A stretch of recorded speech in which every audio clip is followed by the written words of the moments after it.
Hello guys, দেখো আমরা গঙ্গায় যাবো বলে আমরা ভিখারিদের মতন এখানে দাঁড়িয়ে আছি।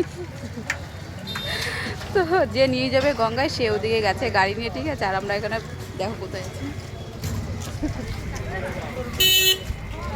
রেল গেটের সামনে দাঁড়িয়ে আছি। বললো তোরা এখানে দাঁড়া, আমি আসছি। তো এখানে আমরা দাঁড়িয়েই আছি। দেখো আর একজন দেখো কি নিয়ে এসছে, গঙ্গার জল নিয়ে এসবে। আর আমি শুধু একটা, এই যে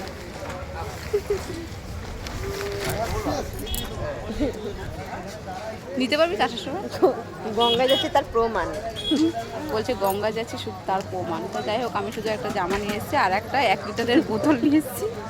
1 লিটারে নিয়ে এসেছি সিরিয়াসলি। আরও দেখো বাবা সত্যি আনতে করে একটা 5 লিটার ড্রাম, আবার 2 লিটারের একটা, মানে 5 6 7 লিটার, ঠিক আছে। দেখিস তুই কী করে নিয়ে আসি, যদি আশেপাশে যদি বলিস তুই দর একদম, ওই তো বলছে ধরতে তো বলবোই। আমি বলবো একদম পারবো না, গাড়িতে নেবো না। তাহলে ওই তো ধমকে দিতে হবে, তোর গাড়িতে নেবো না আমি। তাহলে কি বলো, তোর বরের গাড়িতে যাচ্ছি না, এই জন্য ওর টেম্পারটা বেশি। এখানে আর বলার কিছু নেই। তো যাই হোক চলো, গাড়িতে উঠবো, তারপরে বড় গাড়িতে যাচ্ছি না, তো গাড়িতে উঠে পড়বো। বড় গাড়ি, বিশাল বড় গাড়ি।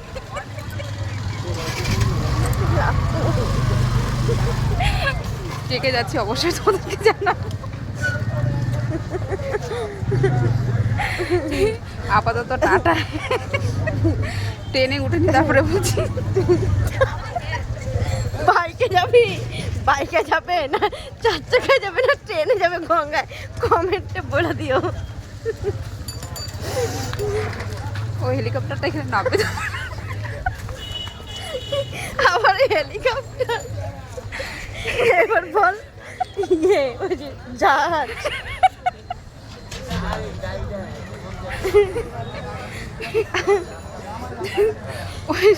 ওর জন্য গেটটা পড়লো,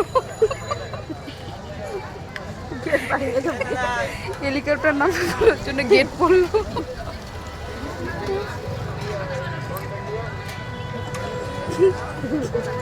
কি বাবা ট্রেন ঢুকছে,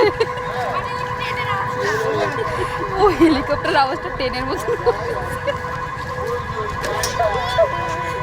গাইস কোনো কমেন্ট করবেন না।